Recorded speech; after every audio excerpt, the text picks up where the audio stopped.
Good evening, everyone. Welcome to session 9 of Current Edge. So what we have been doing here, we have been every week doing 25 most important topics, discussion on 25 most important topic in a question answer format. So this will be the 9th session. We are currently on November. Around including this, we will be covering 225 topics already. With December also, by next week, we'll be doing December also. So we'll be having a coverage of 250 topics already for prelims from most important current developments of 2023. I hope you also, as a part of the program, you also have access to these workbooks. Every topics, the content is provided you in the form of workbook. The idea of workbook is it doesn't remain as a passive learning tool. I want all of you to add your details into it, apply your thinking, what more can be asked from different topics that is discussed in these workbooks, and what more you can add into it. Enrich the value, whatever you are learning from the class, make it as a comprehensive set of your notes as for current affairs. I hope some of you are currently doing this. Some of you have already sent me the work copies of workbooks, whatever they are adding into these workbooks. Continue this effort. So by the time prelims approaches, you don't need to too much rely on a huge document and mug up everything. You will be already having in a very head start position. You will be have already covered most of the developments in the current scenario in a comprehensive manner. So that has been the whole objective of this program. And we have currently, we will completing by next week the December, that is we will reach the ongoing month by next week itself. After that we will be having the theme wise sessions. For example, for science tech is the first theme we are taking up. So in these classes in science tech, we have divided different types of question from science tech across 20 different themes. So this has been developed by analyzing the PYQ pattern that has been coming in last around 10 years. So based on these themes, what are the new developments that is happening? For example, what are the developments you should know from the space sector? What are the developments you should know from cyber attack sector? What are the developments that is happening in emerging technologies like quantum mechanics, nanotechnology, biotechnology? From epidemic, what are the developments that is happening? So depending on these 20 themes, what developments have been happened? So we'll be having classes on this regard. The schedule, all the other details will be available to you, will be provided to you in the coming weeks. So in these classes, we will be covering these themes in a comprehensive manner. A small bit of, like we do in the classes, a little bit of background into this theoretical aspects or the theoretical portions which are quite relevant or high potential to be asked in prelims. We'll have a discussion on this then, but the major part of the classes will be focusing on the current developments only. In that regard, let's move to today's main program. Discuss the first question, answer the first question, then we will continue with the discussion.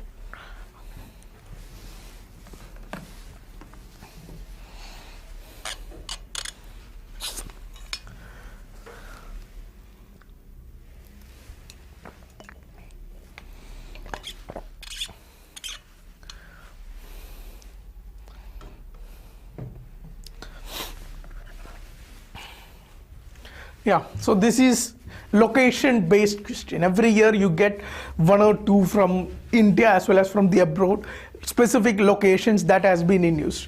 100% these questions are derived from news only. If you keep a keen watch on the recent important locations, conceptual underpinnings regarding that, you can easily answer these questions. There is not too much of confusion in this. So consider these statements. You have 3 places given and 3 locations. Silkyara Barcode Tunnel. Tunnel is too much important for this year. Why? Because we already have these workers being trapped in the tunnel, and 41 day-long rescue operation has been carried out, and all the workers have been saved. So, for some infamous reasons, and this Silkyara Barco tunnel, this tunnel also collapsed during the construction. So due to multiple reasons, the tunnels are very important for this year. In your workbook, you can see this particular topic. There has been developments, there has been a list of tunnels which are in news in the recent past has been provided in your workbooks. So this Silkyara Barco tunnel, it has been collapsed where the news has been happening. And this is in Uttarakhand, not in Assam. Second, Infel, Manipur, that is capital of Manipur. That is very straightforward statement. Even if you don't too much you are not aware of the other places or locations in news. Second location you should not miss out. So one option you can should eliminate from this. Chankeri, why it is famous? We have COP28 this year. We have discussions on this also. UNFCCC COP28 this year happened. Where this happened? This happened in the city of Dubai. We already discussed what are the key outcomes you should focus on from COP28. So this was a recent news that was in news during these times of COP28. During this time from Chankeri, that is an island in West Bengal. An island from 24 Parganas, or an island in Sundarbans of West Bengal. These islands, most of the islands in West Bengal are severely impacted by this climate change. Most of these are flooded or subjected to severe inundation, severe flooding in the more recent past. So this island was in news, and a school teacher from this particular island has started an initiative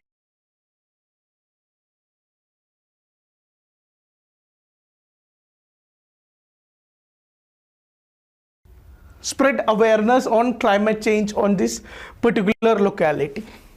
So that's why this place was in news. It is in West Bengal and not in Odisha. So only the second statement, Infel, is correct. Here you can see B is the correct answer. Sorry, A is the correct answer. Only one statement is correct. 1 and 3rd pair is incorrectly marked. A is the answer, not B. Let's go ahead. So this was why Infel was in news. This was a quite an interesting news. I already discussed about why this tunnel was in news. It was collapsed in Uttarakhand, and why this particular district or particular island from West Bengal was in news.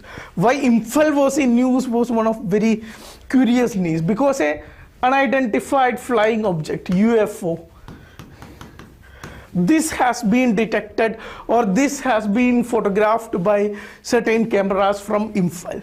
There was a lighting that appeared for a particular series, a particular seconds in this particular near the airport of Infel.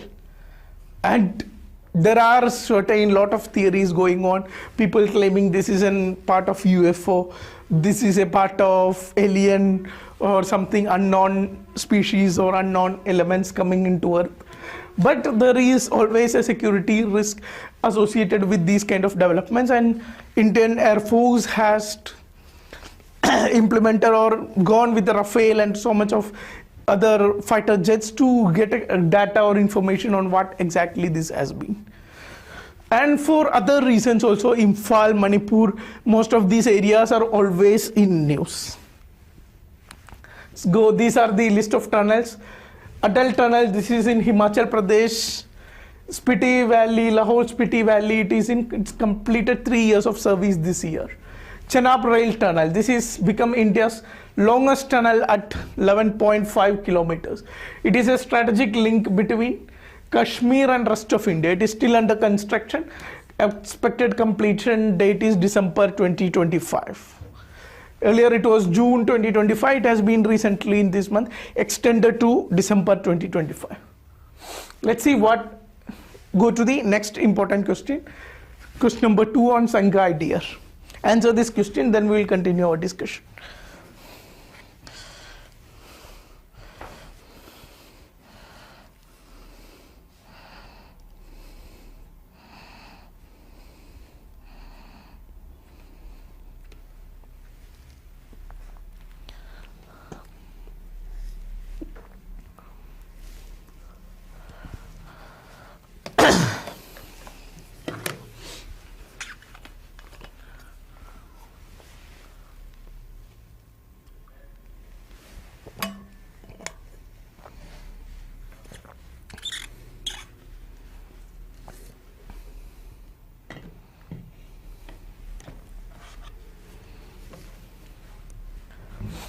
Yeah, I hope you have answered the question. Correct answer here is box or B.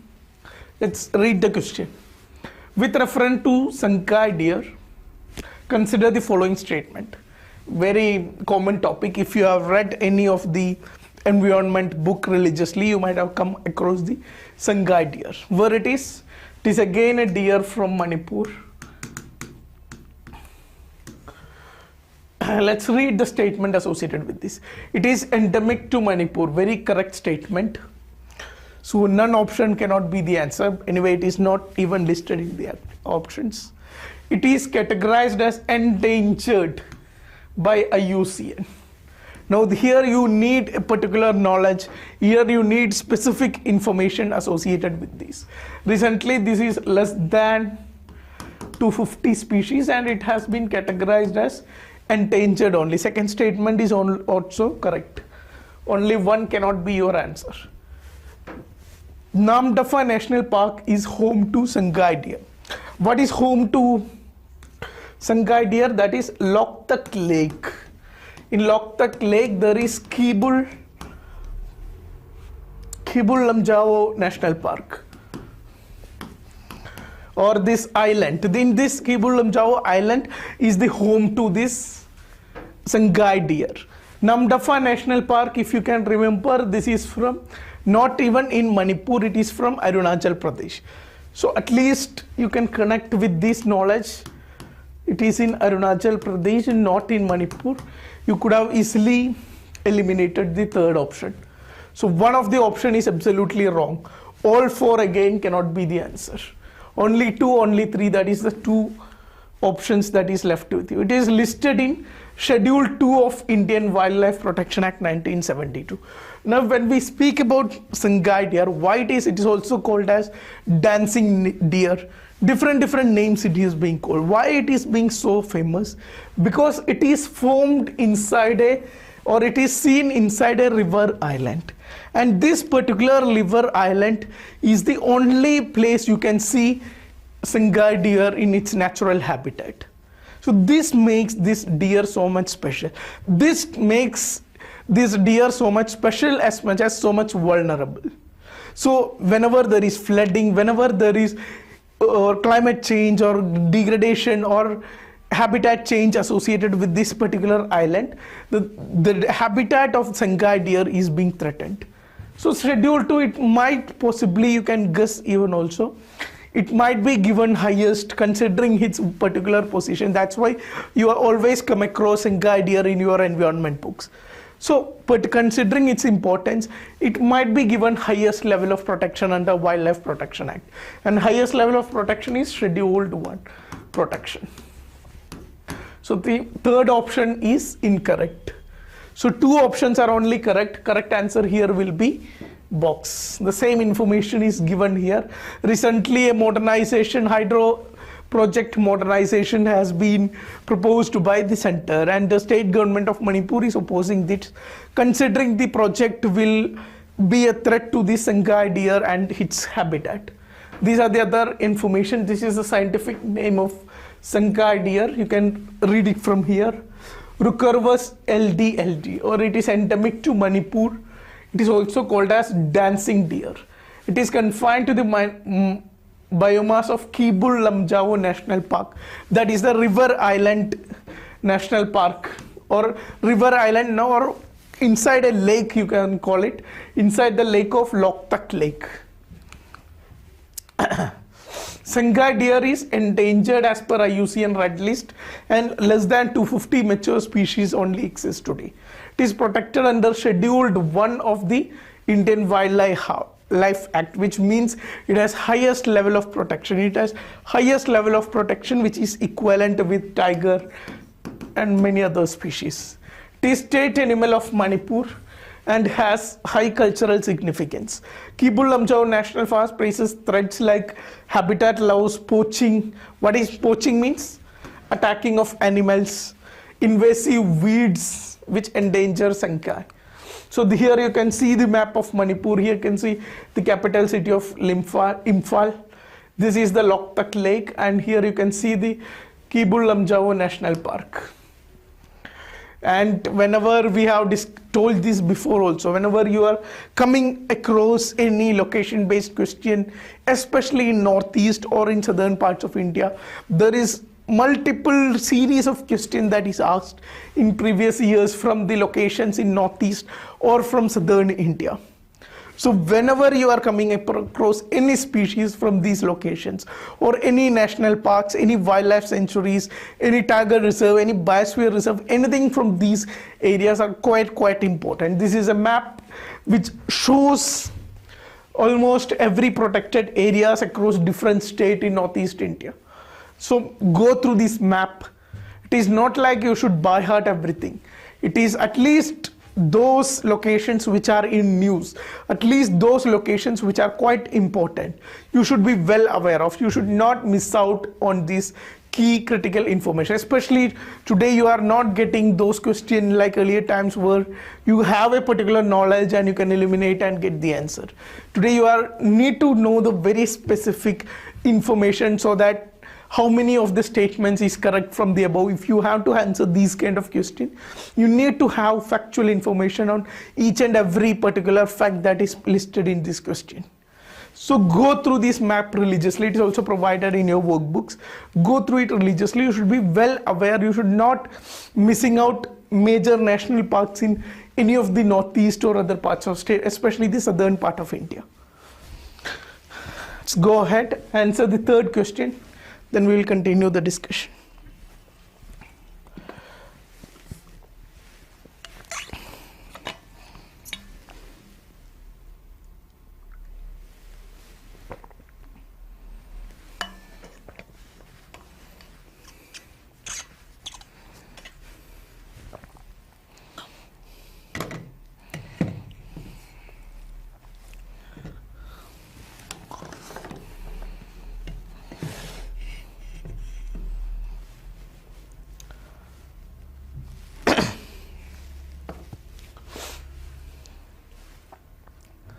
Yeah.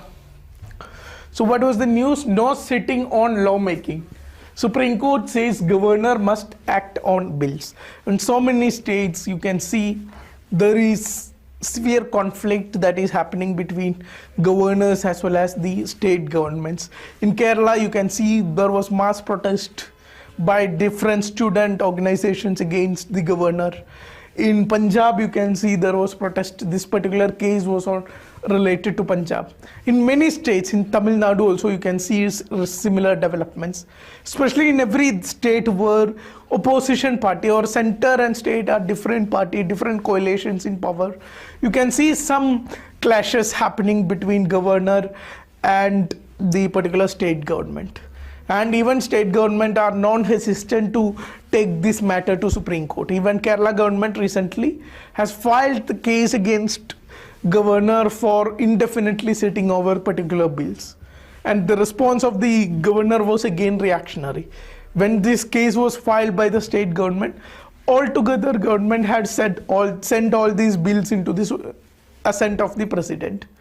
Now state government becomes incapable, or the case become nullified, because now it is the president who has to decide on this matter, and now it is, and Supreme Court cannot force president to sign or not sign particular bill within a time frame. That is not provided explicitly within the constitution.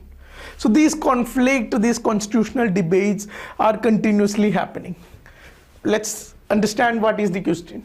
With reference to governor of states, consider the following statement. The governor as an appointee of president, very correct statement, is a titular head of the state. Obviously correct. It is the constitutional head. He is the titular head of this state. He is appointed by the president. He doesn't have a fixed tenure. His tenure is based on pleasure of the president.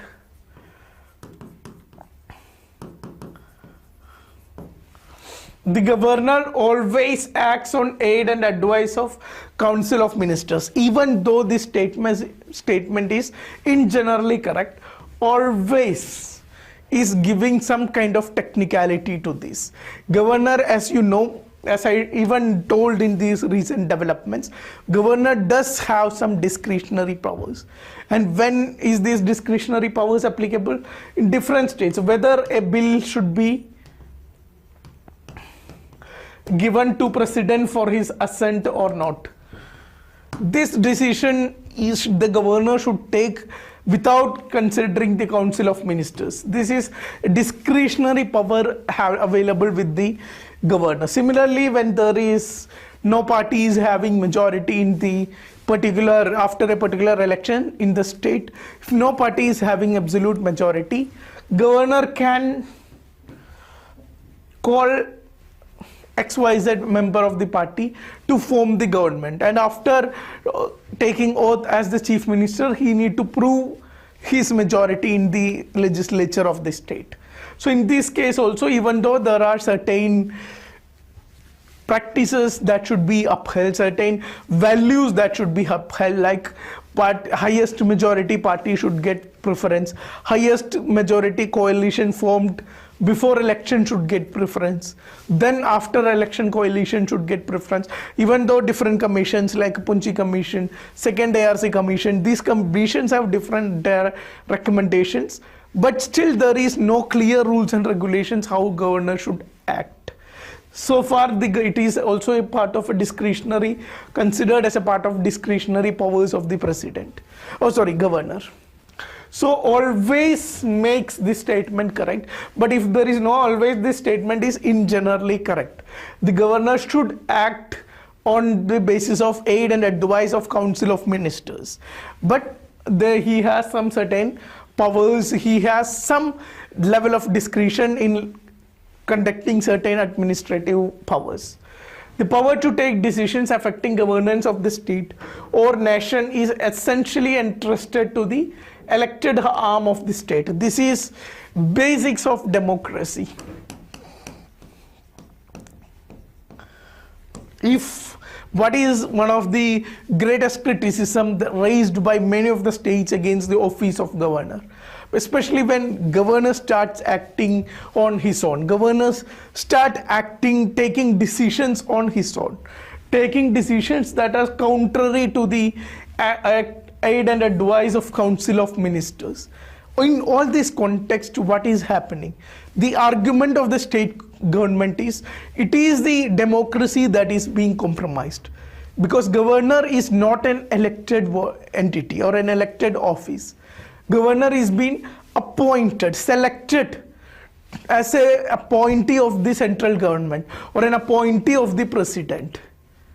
So he is not an elected entity, and non-elected entities having powers over the elected state government. So what is intentionally, or you can say under the past, what is being compromised? What is being compromised is the political rights or the democratic rights of the people. There has been severe criticism against the government. Like for example, in Kerala, what was the point of this conflict? Because government, most of the states, you might be aware, governor has itself a position of chancellor of all universities in this state.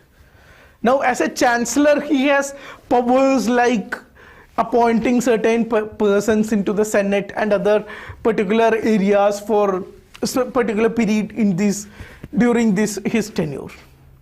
Now in Kerala state, government has provided a list to be appointed to the Senate. And what the governor did governor cut most of the members from the list, and he appointed many members out of this list. Now in this particular action, governance of a university that comes under Ministry of Education of the state, it comes under concurrent list, it comes under the powers of the state. So this is particularly an executive decision, and any executive decision, the governor doesn't have a power of his own. He should act based on advice of the Council of Ministers. So this has been compromised, and this has been politically colored. That's why so much of conflict is coming against governor. Anyway, the crux of decisions in many of the cases which is associated with the Delhi government and versus the powers of Lieutenant Governor. In everything, Supreme Court has clarified multiple times that is for democracy to sustain, the powers of the governor should be powers of the elected government or the elected representatives of people should be given priority over the governor or any other appointed office. So this statement is in principle correct. You can see two right statements here. Correct answer is B. So recent verdict, Supreme Court verdict on powers of governor in relation. These are the verdict of this particular case. Context is Governor of Punjab refused to summon the assembly for budget session and questioned legitimacy of bills being passed. Supreme Court clarified constitutional position of governor. Governor is a appointee of president. Titular head must act on aid and advice of council of ministers. Governor can return the bill to assembly for reconsideration under Article 200, but cannot indefinitely withhold a bill, must act as per Article 200. Notable cases you can see here: Tamil Nadu, Kerala, different states, wherever there is opposition. In Punjab also there is Aam Aadmi Party government, that's why we can see this conflict coming into prominence. So these are some of the discretionary powers of governor in comparison with discretionary powers of president. You can see in scope and extent, that is very clear that powers of president has extent throughout India, even has extraterritorial applications, while governor's powers are limited to that particular state. Appointment and removal: president holds the office appointed by the president. Governor is appointed by the president and holds office at the pleasure of the president. Whereas president is an elected body, electoral college enjoys fixed tenure, offering greater stability and less direct influence from the central government. So the protections that is available to president to be not politically aligned, that much of protection is not available to office of governor. Government formation can exercise discretion. I already told, when there is a state government happening or a hung assembly is coming into picture, then there is some in offering the post of chief minister to particular leader of particular party. The governor has some rights according to the or discretionary powers in this regard. Similar powers exist at central level for the president of India also. But as I told, there is majorities and conventions that is need to be followed in both the cases. Act as a liaison between state and central government with powers reflecting the need to maintain central balance. So that is the administrative crux of governor. Even though you can criticize the post of governor by saying that it is a non-democratic post, but the importance of governor is to keep the balance between central and state government, ensure that things are run according to the constitution. It is when governor have the power to recommend to the president to declare emergency in this state. So when this emergency can be declared, when governor is of the view that the state is not run according to the provisions of constitution. Again, legislative powers, limited powers, withholding state bills to president's consideration. That is the discretionary powers here of the governor. While president has much broader powers, including ordinance promulgation, veto, sending bills back to the parliament, etc., etc. Judicial powers, powers to pardon, commute a sentence are limited to matters related to state law. Whereas for president, extensive powers to pardon, reprieve, respite or commute sentences in all cases, including court-martial and death sentences. Here thing to be noted is court-martial and death sentences governor cannot pardon, while that power is based on or available to president only.